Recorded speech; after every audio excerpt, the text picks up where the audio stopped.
Al pedido del público, voy a leer el segundo capítulo de Cien años de soledad. Segundo capítulo de Cien años de soledad. Me arriesgo. ¿Por qué? Porque esta obra tiene derechos de autor. Y como tiene derechos de autor, podría ser que me bajen el video. No lo han hecho con el primer capítulo. Que nos vamos a arriesgar, vamos a tomar la medida un poco arriesgada de leer este segundo capítulo y vamos viendo, ¿no? Vamos viendo si es que por allí nos asalta la censura. Am, obviamente voy a pedirte el favor de que le des un like al video y que me dejes tu comentario y que lo compartas para que este video pueda llegar a la mayor cantidad de gente y además me pueda ayudar a mí a monetizar, ¿no? Porque vamos a ser francos. Un poquito también se trata de business, ¿no? Entonces, me puedes ayudar en ese sentido, pues, varón. ¿Mm? Bien. Cien años de soledad, ya saben, es una obra que te sumerge inmediatamente en la dinámica de la familia Buendía, que mezcla lo real con lo maravilloso. Ya vas a encontrar un salpicado de fantasía en medio de un relato real, que es, como he comentado previamente, una obra considerada la obra más importante de la literatura hispanoamericana luego del Quijote de la Mancha, ¿no? De la literatura en habla española, en todo caso. Así que nada, voy a leer el segundo capítulo de esta obra y espero que me acompañen con sus comentarios, sus reacciones y sus likes para que pueda el video llegar a más gente y pueda ser recomendado. A ver, vamos. Segundo capítulo. No he leído el capítulo, ojo, no he leído el capítulo. Yo lo voy a leer e interpretar apenas tengo contacto con él. Cuando el pirata Francis Drake asaltó a Riohacha en el siglo XVI, la bisabuela de Úrsula Iguarán se asustó tanto con el toque de rebato y el estampido de cañones que perdió el control de los nervios y se sentó en un fogón encendido. Las quemaduras dejaron convertida en una esposa inútil para toda la vida. Las quemaduras la dejaron convertida en una esposa inútil para toda la vida. No podía sentarse sino de medio lado, acomodada en cojines, y algo extraño debió quedarle en el modo de andar porque nunca volvió a caminar en público.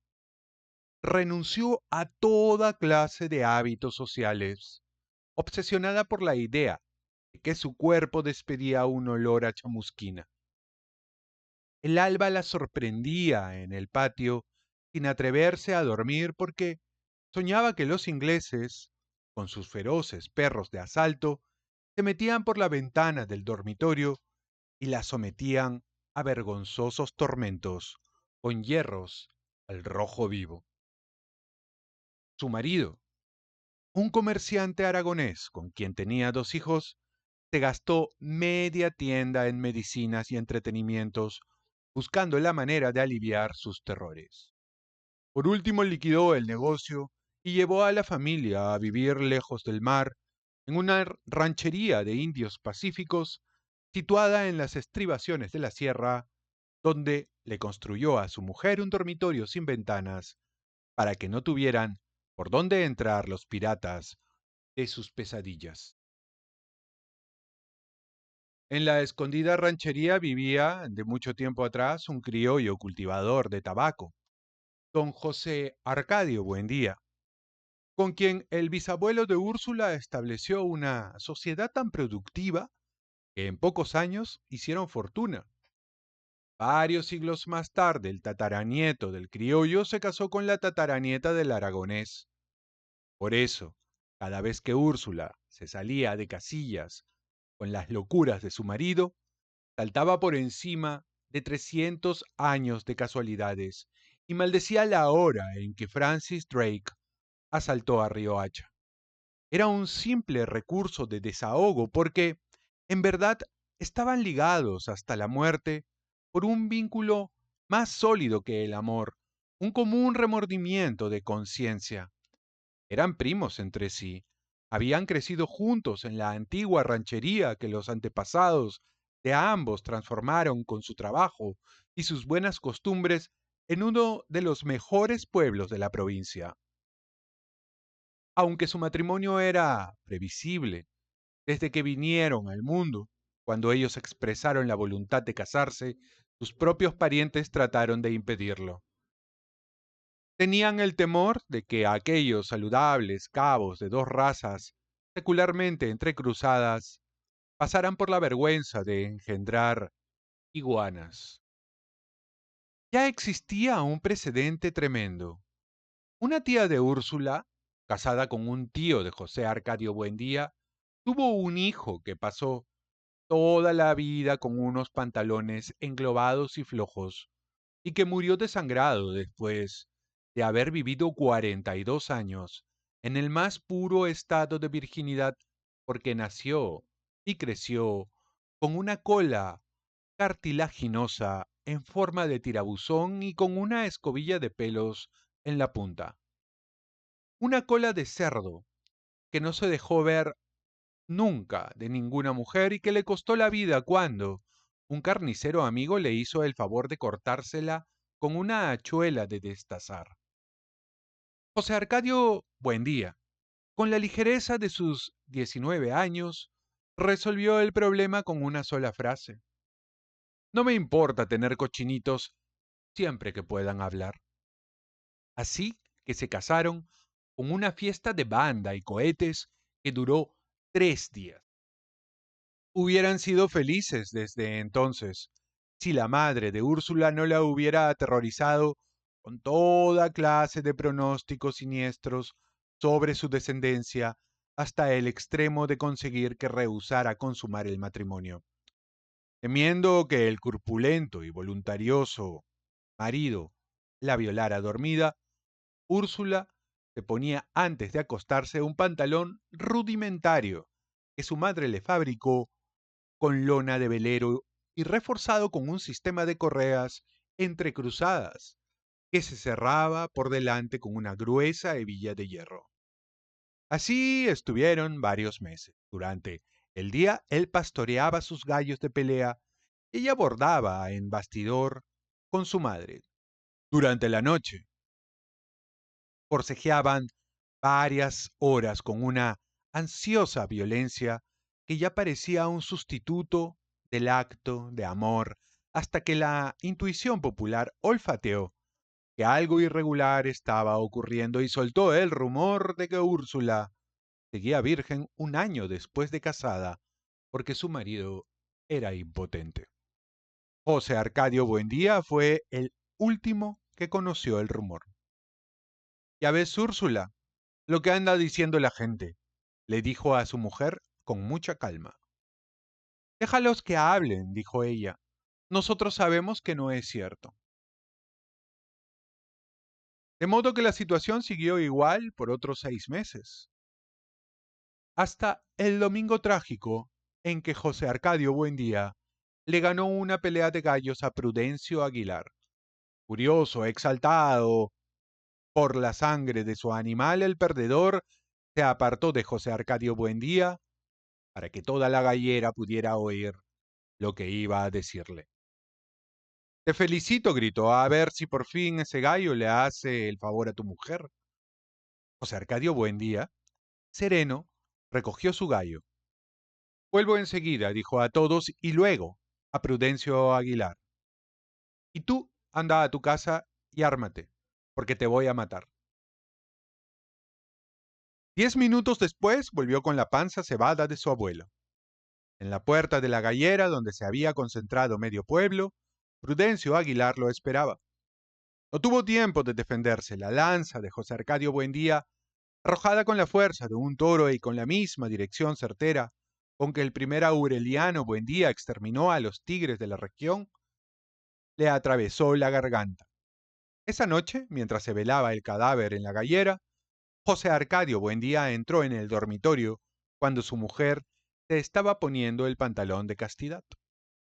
Blandiendo la lanza frente a ella, le ordenó: «Quítate eso». Úrsula puso en duda la decisión de su marido. «Tú serás responsable de lo que pase», murmuró. José Arcadio Buendía clavó la lanza en el piso de tierra. «Si has de parir iguanas, criaremos iguanas», dijo, «pero no habrá más muertos en este pueblo por culpa tuya». Era una buena noche de junio, fresca y con luna, y estuvieron despiertos y retozando en la cama hasta el amanecer, indiferentes al viento que pasaba por el dormitorio cargado con el llanto de los parientes de Prudencio Aguilar. El asunto fue clasificado como un duelo de honor, pero a ambos les quedó un malestar en la conciencia. La noche, que no podía dormir, Úrsula salió a tomar agua en el patio y vio a Prudencio Aguilar junto a la tinaja. Estaba lívido, con una expresión muy triste, tratando de cegar con un tapón de esparto el hueco de su garganta. No le produjo miedo, sino lástima. Volvió al cuarto a contarle a su esposo lo que había visto, pero él no le hizo caso. «Los muertos no salen», dijo. «Lo que pasa es que no podemos con el peso de la conciencia». 2 noches después, Úrsula volvió a ver a Prudencio Aguilar en el baño, lavándose con el tapón de esparto la sangre cristalizada del cuello. Otra noche lo vio paseándose bajo la lluvia. José Arcadio Buendía, fastidiado por las alucinaciones de su mujer, salió al patio armado con la lanza. Allí estaba el muerto con su expresión triste. «Vete al carajo», le gritó José Arcadio Buendía. «Cuantas veces regreses, volveré a matarte». Prudencio Aguilar no se fue. Ni José Arcadio Buendía se atrevió a arrojar la lanza. Desde entonces no pudo dormir bien. Lo atormentaba la inmensa desolación con que el muerto lo había mirado desde la lluvia, la honda nostalgia con que añoraba a los vivos, la ansiedad con que registraba la casa buscando agua para mojar su tapón de esparto. «Debe estar sufriendo mucho», le decía a Úrsula. «Se ve que está muy solo». Ella estaba tan conmovida que la próxima vez que vio al muerto, destapando las ollas de la hornilla, comprendió lo que buscaba y desde entonces le puso tazones de agua por toda la casa. Una noche en que lo encontró lavándose las heridas en su propio cuarto, José Arcadio Buendía no pudo resistir más. «Está bien, Prudencio», le dijo. «Nos iremos de este pueblo, lo más lejos que podamos, y no regresaremos jamás. Ahora vete tranquilo». Fue así como emprendieron la travesía de la sierra. Varios amigos de José Arcadio Buendía, jóvenes como él, embullados con la aventura, desmantelaron sus casas y cargados con sus mujeres y sus hijos hacia la tierra que nadie les había prometido. Antes de partir, José Arcadio Buendía enterró la lanza en el patio y degolló uno tras otro sus magníficos gallos de pelea, confiando en que en esa forma le daba un poco de paz a Prudencio Aguilar. Lo único que se llevó Úrsula fue un baúl con sus ropas de recién casada, unos pocos inútiles, unos pocos útiles domésticos y el cofrecito con las piezas de oro que heredé de su padre. No se trazaron un itinerario definido, solamente procuraban viajar en sentido contrario al camino de Río Hacha para no dejar ningún rastro ni encontrar gente conocida. Fue un viaje absurdo. A los 14 meses, con el estómago estragado por la carne de mico y el caldo de culebras, Úrsula dio a luz un hijo con todas sus partes humanas. Había hecho la mitad del camino en una hamaca colgada de un palo de dos hombres llevaban en hombros porque la hinchazón le desfiguró las piernas y las varices se le reventaban como burbujas. Aunque daba lástima verlos con los vientres templados y los ojos lánguidos, Los niños resistieron el viaje mejor que sus padres y la mayor parte del tiempo les resultó divertido. Una mañana, después de casi 2 años de travesía, fueron los primeros mortales que vieron la vertiente occidental de la sierra.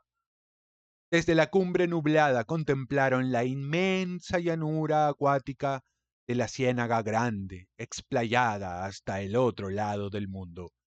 Pero nunca encontraron el mar. Una noche, después de varios meses de andar perdidos por entre los pantanos, lejos ya de los últimos indígenas que encontraron en el camino, acamparon a la orilla de un río pedregoso cuyas aguas parecían un torrente de vidrio helado. Años después, durante la Segunda Guerra Civil, el coronel Aureliano Buendía trató de hacer aquella misma ruta para tomarse a Río Hacha por sorpresa y a los 6 días de viaje comprendió que era una locura. Sin embargo, la noche en que acamparon junto al río, las huestes de su padre tenían un aspecto de náufragos sin escapatoria. Pero su número había aumentado durante la travesía y todos estaban dispuestos y lo consiguieron a morirse de viejos. José Arcadio Buendía soñó esa noche que en aquel lugar se levantaba una ciudad ruidosa con casas de paredes de espejo. Preguntó qué ciudad era aquella y le contestaron con un nombre que nunca había oído, que no tenía significado alguno, pero que tuvo en el sueño una resonancia sobrenatural. Macondo. Al día siguiente convenció a sus hombres de que nunca encontrarían el mar. Les ordenó derribar los árboles para hacer un claro junto al río, en el lugar más fresco de la orilla, y allí fundaron la aldea. José Arcadio Buendía no logró descifrar el sueño de las casas con paredes de espejos hasta el día en que conoció el hielo. Entonces creyó entender su profundo significado. Pensó que en un futuro próximo podrían fabricarse bloques de hielo en gran escala a partir de un material tan cotidiano como el agua y construir con ellos las nuevas casas de la aldea. Macondo dejaría de ser un lugar ardiente, cuyas bisagras y aldabas se torcían de calor para convertirse en una ciudad invernal. Si no perseveró en sus tentativas de construir una fábrica de hielo, fue porque entonces estaba positivamente entusiasmado con la educación de sus hijos, en especial la de Aureliano, que había revelado desde el primer momento una rara intuición alquímica. El laboratorio había sido desempolvado. Revisando las notas de Melquíades ahora serenamente, sin la exaltación de la novedad, en prolongadas y pacientes sesiones, trataron de separar el oro de Úrsula del cascote adherido al fondo del caldero. El joven José Arcadio participó apenas en el proceso, mientras su padre solo tenía cuerpo y alma para el Atanor, el voluntarioso primogénito, que siempre fue demasiado grande para su edad, se convirtió en un adolescente monumental. Cambió de voz. El bozo se le pobló de un bello incipiente. Una noche, Úrsula entró en el cuarto cuando él se quitaba la ropa para dormir y experimentó un confuso sentimiento de vergüenza y piedad. Era el primer hombre que veía desnudo después de su esposo y estaba tan bien equipado para la vida que le pareció anormal. Úrsula, encinta por tercera vez, vivió de nuevo sus terrores de recién casada. Por aquel tiempo, iba a la casa una mujer alegre, deslenguada, provocativa, que ayudaba en los oficios domésticos y sabía leer el porvenir en la baraja. Úrsula le habló de su hijo, pensaba que su desproporción era algo tan desnaturalizado como la cola de cerdo del primo. La mujer soltó una risa expansiva que repercutió en toda la casa como un reguero de vidrio. Al contrario, dijo, será feliz. Para confirmar su pronóstico llevó los naipes a la casa pocos días después y se encerró con José Arcadio en un depósito de granos contiguo a la cocina. Colocó las barajas con mucha calma en un viejo mesón de carpintería, hablando de cualquier cosa, mientras el muchacho esperaba, esperaba cerca de ella más aburrido que intrigado. De pronto, extendió la mano y lo tocó. ¡Qué bárbaro!, dijo, sinceramente asustada. Fue todo lo que pudo decir. José Arcadio sintió que los huesos se le llenaban de espuma, que tenía un miedo lánguido y unos terribles deseos de llorar. La mujer no le hizo ninguna insinuación, pero José Arcadio la siguió buscando toda la noche en el olor de humo que ella tenía en las axilas y que se le quedó metido debajo del pellejo. Quería estar con ella en todo momento, quería que ella fuera su madre, que nunca saliera del granero y que le dijera, ¡qué bárbaro!, y que le volviera a tocar y a decirle, ¡qué bárbaro! Un día no pudo soportar más y fue a buscarla a su casa. Hizo una visita formal, incomprensible, sentado en la sala sin pronunciar una palabra. En ese momento no la deseó. La encontraba distinta, enteramente ajena a la imagen que inspiraba su olor como si fuera otra. Tomó el café y abandonó la casa deprimido. Esa noche, en el espanto de la vigilia, la volvió a desear con una ansiedad brutal, pero entonces no la quería como era en el granero, sino como había sido aquella tarde.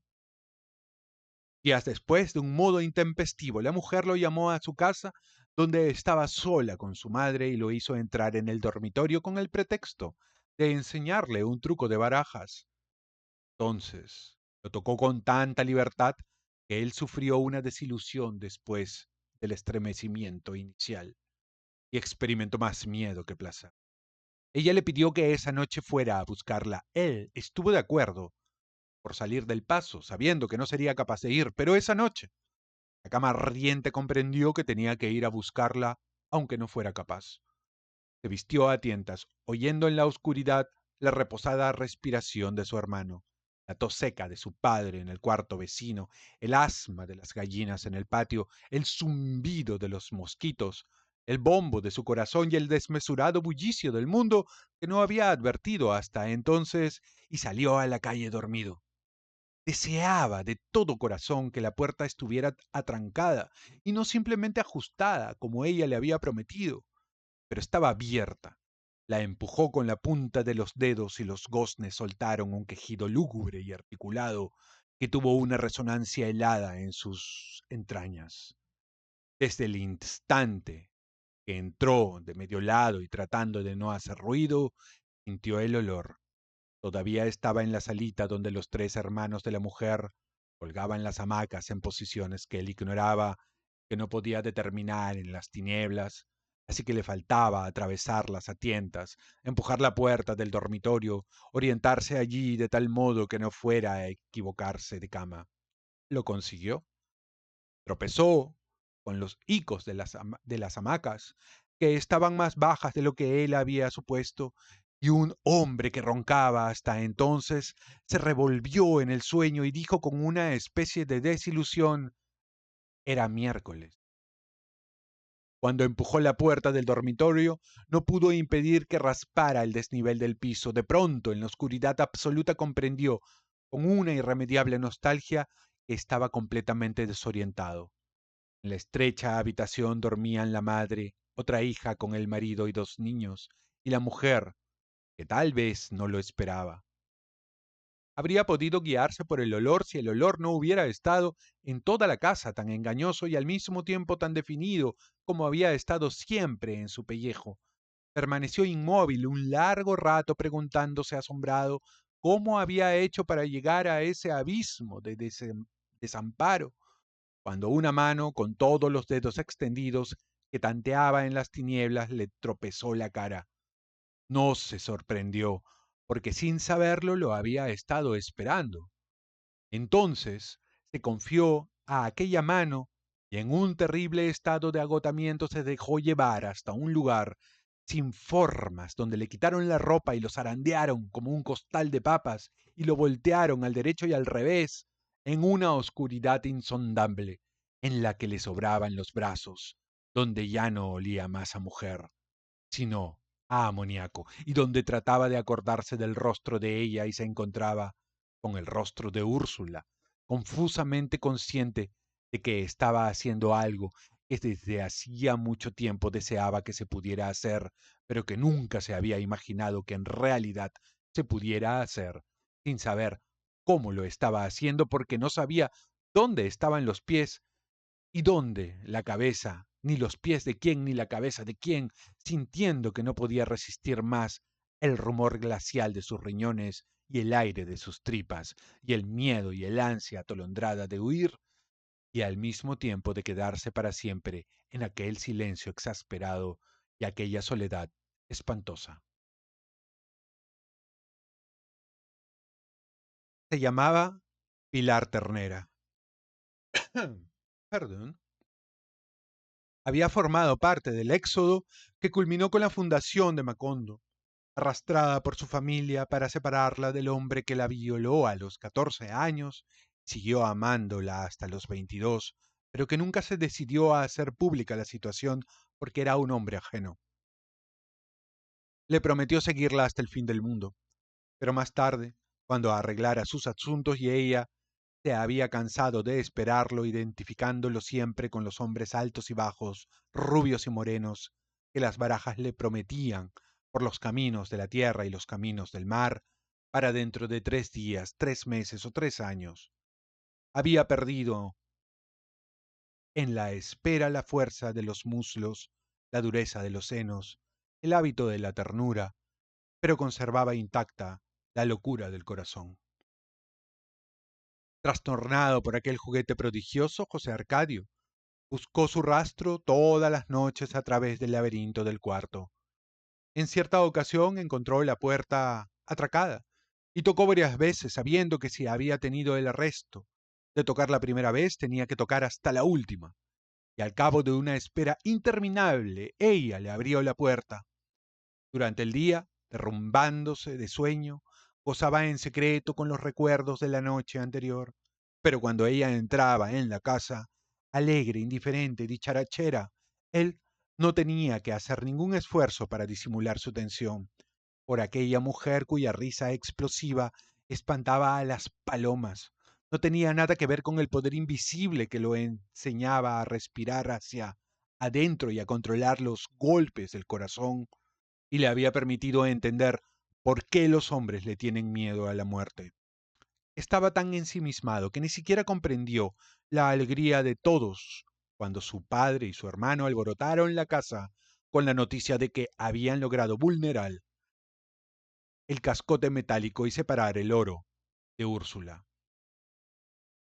En efecto, tras complicadas y perseverantes jornadas lo habían conseguido. Úrsula estaba feliz y hasta dio gracias a Dios por la invención de la alquimia, mientras la gente de la aldea se apretujaba en el laboratorio y le servía dulce de guayaba con galletitas para celebrar el prodigio, y José Arcadio Buendía les dejaba ver el crisol con el oro rescatado como si acabara de inventarlo. De tanto mostrarlo terminó frente a su hijo mayor, que en los últimos tiempos apenas se asomaba por el laboratorio. Puso frente a sus ojos el mazacote seco y amarillento y le preguntó: ¿Qué te parece? José Arcadio sinceramente contestó: mierda de perro. Su padre le dio con el revés de la mano un violento golpe en la boca y le hizo saltar la sangre y las lágrimas. Esa noche Pilar Ternera le puso compresas de árnica en la hinchazón, adivinando el frasco y los algodones en la oscuridad, y le hizo todo lo que quiso sin que él se molestara, para amarlo sin lastimarlo. Lograron tal estado de intimidad que un momento después, sin darse cuenta, estaban hablando en murmullos. Quiero estar solo contigo, decía él. Un día de estos le cuento todo a todo el mundo y se acaban los escondrijos. Ella no trató de apaciguarlo. Sería muy bueno, dijo. Estamos solos, dejamos la lámpara encendida para vernos bien, y yo puedo gritar todo lo que quiera sin que nadie tenga que meterse, y tú me dices en la oreja todas las porquerías que se te ocurran. Esta conversación, el rencor mordiente que sentía contra su padre y la inminente posibilidad del amor desaforado le inspiraron una serena valentía, un modo espontáneo, sin ninguna preparación. Le contó todo a su hermano. Al principio el pequeño Aureliano solo comprendía el riesgo, la inmensa posibilidad de peligro que implicaban las aventuras de su hermano, pero no lograba concebir la fascinación del objetivo. Poco a poco se fue contaminando de ansiedad. Decía contar las minuciosas peripecias, se identificaba con el sufrimiento y el gozo de su hermano, se sentía asustado y feliz, lo esperaba despierto hasta el amanecer, en la cama solitaria que parecía tener una estera de brasas, y seguían hablando sin sueño hasta la hora de levantarse, de modo que muy pronto padecieron ambos de la misma somnolencia, sintieron el mismo desprecio por la alquimia y la sabiduría de su padre, y se refugiaron en la soledad. Estos niños andan como surumbáticos, decía Úrsula. Deben tener lombrices. Les preparó una repugnante pócima de paico machacado que ambos bebieron con imprevisto estoicismo y se sentaron al mismo tiempo en sus vacinillas 11 veces en un solo día y expulsaron unos parásitos rosados que mostraron a todos con gran júbilo porque les permitieron desorientar a Úrsula en cuanto al origen de sus distraimientos y languideces. Aureliano no solo podía entonces entender, sino que podía vivir como cosa propia las experiencias de su hermano, porque una ocasión en que éste explicaba con muchos pormenores el mecanismo del amor, lo interrumpió para preguntarle, ¿qué se siente? José Arcadio le dio una respuesta inmediata. Es como un temblor de tierra. El jueves de enero a las 2 de la madrugada nació Amaranta. Antes de que nadie entrara en el cuarto, Úrsula la examinó minuciosamente. Era liviana y acuosa como una lagartija, pero todas sus partes eran humanas. Aureliano no se dio cuenta de la novedad, sino cuando sintió la casa llena de gente. Protegido por la confusión, salió en busca de su hermano, que no estaba en la cama desde las 11, y fue una decisión tan impulsiva que ni siquiera tuvo tiempo de preguntarse cómo haría para sacarlo del dormitorio de Pilar Ternera. Estuvo rondando la casa por varias horas, silbando claves privadas, hasta que la proximidad del alba lo obligó a regresar. En el cuarto de su madre, jugando con la hermanita recién nacida y con una cara que se le caía de inocencia, encontró a José Arcadio. Úrsula había cumplido apenas su reposo de 40 días cuando volvieron los gitanos. Eran los mismos saltimbanquis y malabaristas que llevaron el hielo. A diferencia de la tribu de Melquiades, habían demostrado en poco tiempo que no eran heraldos del progreso, sino mercachifles de diversiones. Inclusive cuando llevaron el hielo, no lo anunciaron en función de su utilidad en la vida de los hombres, no como una simple curiosidad de circo. Esta vez, entre muchos otros juegos de artificio, llevaban una estera voladora, pero no la ofrecieron como un aporte fundamental al desarrollo del transporte, como un objeto de recreo. La gente, desde luego, desenterró sus últimos pedacitos de oro para disfrutar de un vuelo fugaz sobre las casas de la aldea. Amparados por la deliciosa impunidad del desorden colectivo, José Arcadio y Pilar vivieron horas de desahogo. Fueron dos novios dichosos entre la muchedumbre y hasta llegaron a sospechar que el amor podía ser un sentimiento más reposado y profundo que la felicidad desaforada, pero momentánea de sus noches secretas. Pilar, sin embargo, rompió el encanto, estimulada por el entusiasmo con que José Arcadio disfrutaba de su compañía. Equivocó la forma y la ocasión y de un solo golpe le echó el mundo encima. Ahora sí eres un hombre, le dijo. Y, como él no entendió lo que ella quería decirle, se lo explicó letra por letra. Vas a tener un hijo. José Arcadio no se atrevió a salir de su casa en varios días.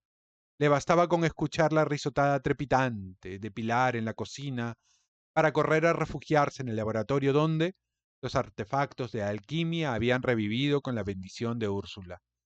José Arcadio Buendía recibió con alborozo al hijo extraviado y lo inició en la búsqueda de la piedra filosofal que había por fin emprendido. Una tarde se entusiasmaron los muchachos con la estera voladora que pasó veloz al nivel de la ventana del laboratorio llevando al gitano conductor y a varios niños de la aldea que hacían alegres saludos con la mano. Y José Arcadio Buendía ni siquiera la miró. Déjenlos que sueñen, dijo. Nosotros volaremos mejor que ellos, con recursos más científicos que ese miserable sobrecamas.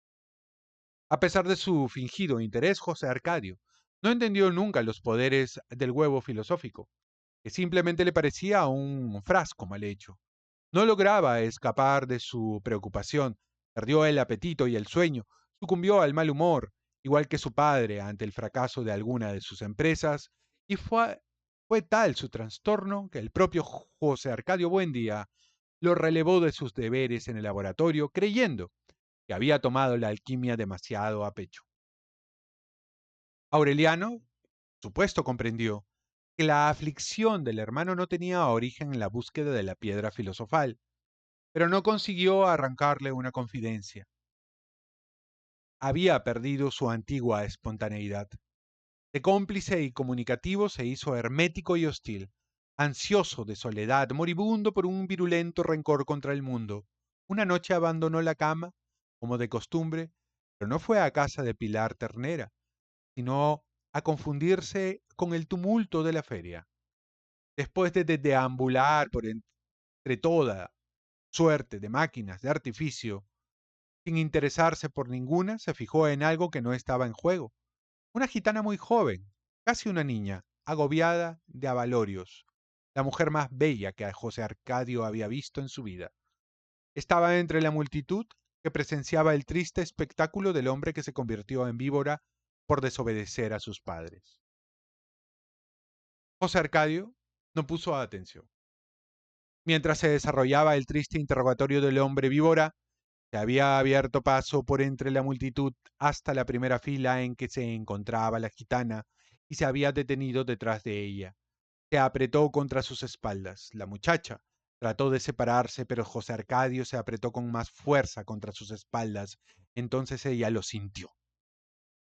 Se quedó inmóvil contra él, temblando de sorpresa y pavor, sin poder creer en la evidencia.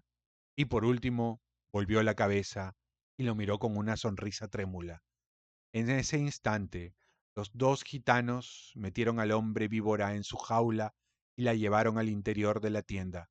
El gitano que dirigía el espectáculo anunció: Y ahora, señoras y señores, vamos a mostrar la prueba terrible de la mujer que tendrá que ser decapitada todas las noches a esta hora durante 150 años como castigo por haber visto lo que no debía.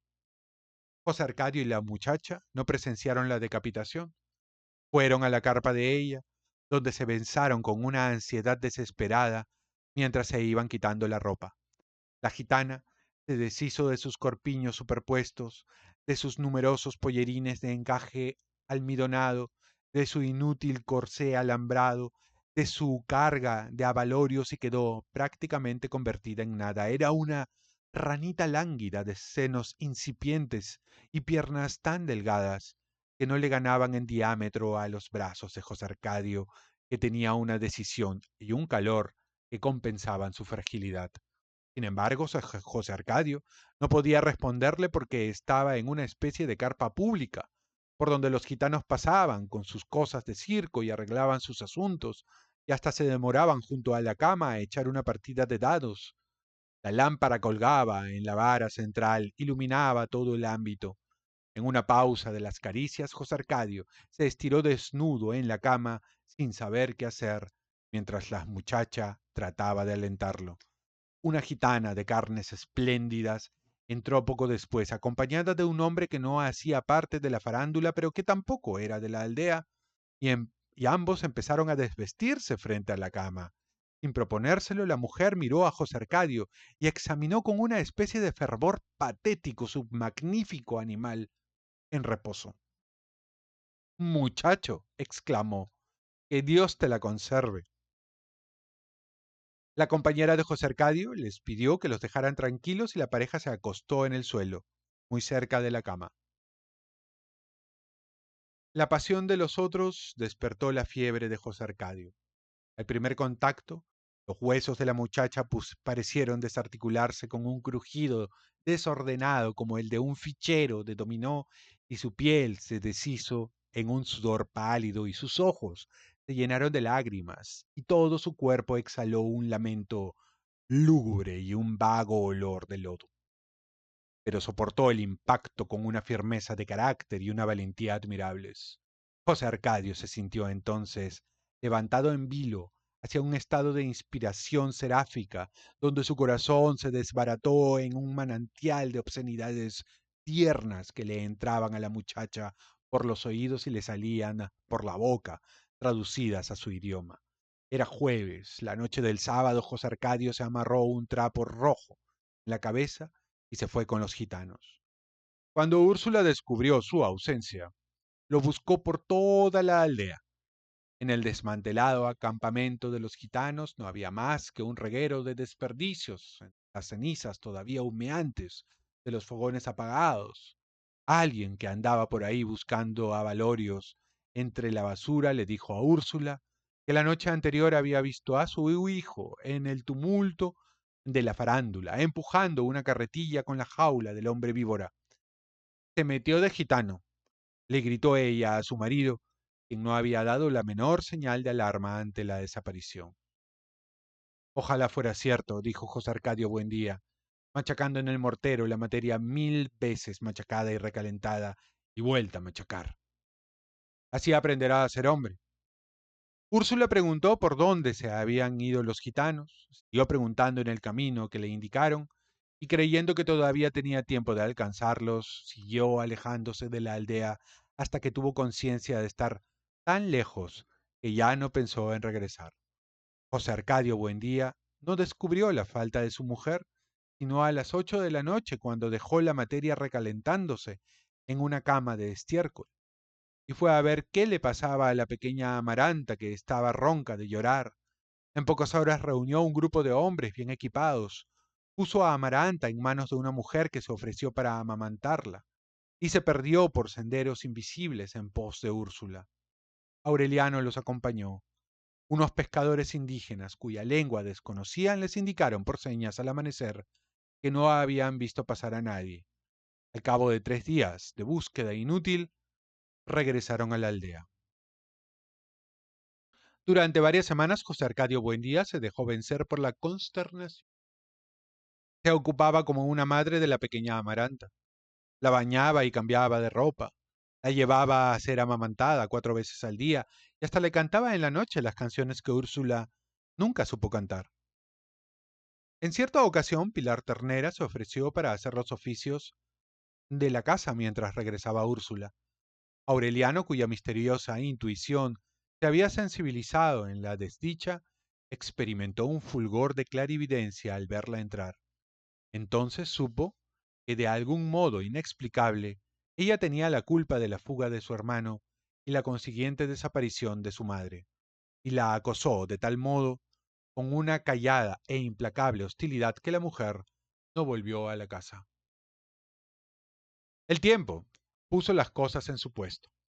José Arcadio Buendía y su hijo no supieron en qué momento estaban otra vez en el laboratorio, sacudiendo el polvo, prendiendo fuego al atanor, entregados una vez más a la paciente manipulación de la materia dormida desde hacía varios meses en su cama de estiércol. Hasta Amaranta, acostada en una canastilla de mimbre, observaba con curiosidad la absorbente labor de su padre y su hermano en el cuartito enrarecido por los vapores de mercurio. En cierta ocasión, meses después de la partida de Úrsula, empezaron a suceder cosas extrañas. Un frasco vacío que durante mucho tiempo estuvo olvidado en un armario se hizo tan pesado que fue imposible moverlo.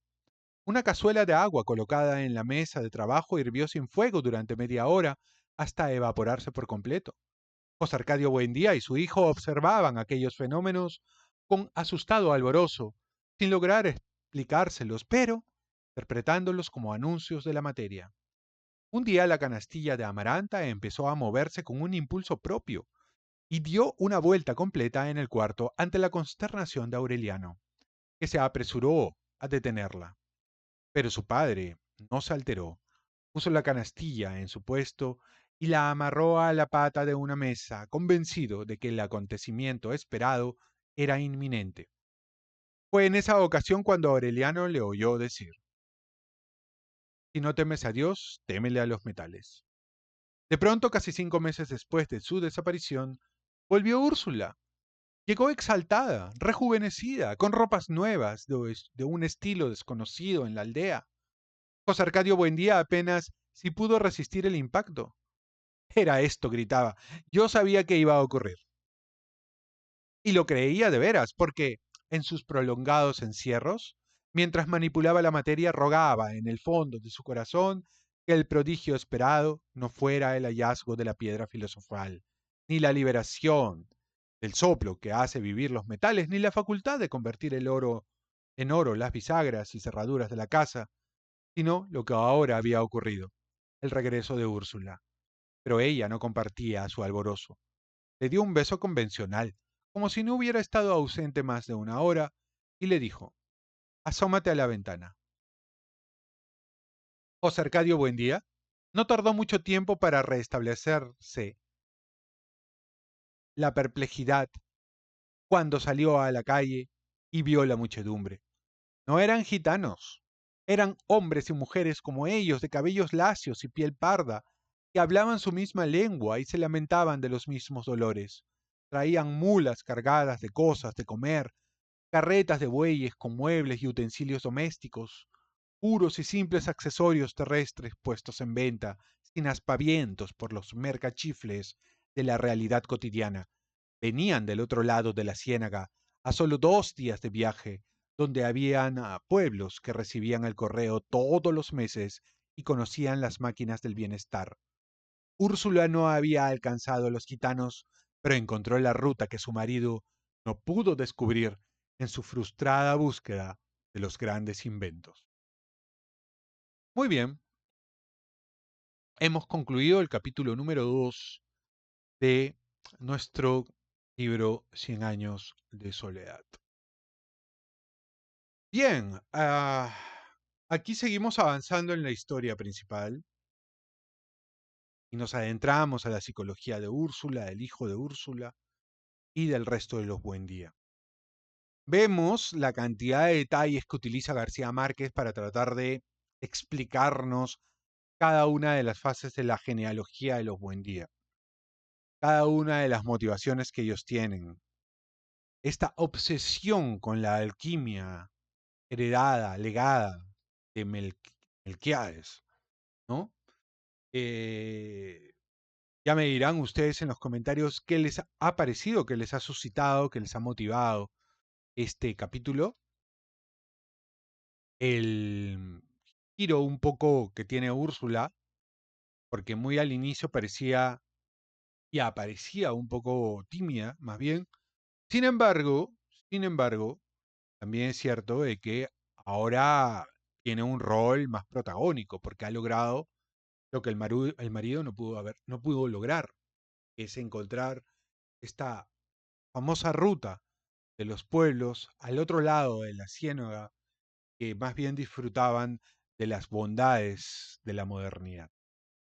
Muy bien, espero que les haya gustado el relato. Como les dije, no lo leí previamente, yo lo interpreto al paso. Espero que les haya gustado. Es así un super like, ¿m? Un compartir, un comentario para que ayudes al algoritmo a que recomiende el video y a mí también para monetizar. Ahora, si tú quieres ayudarme con algo más, yo feliz de la vida, no te voy a decir no. Muchas gracias, nos vemos en el siguiente video.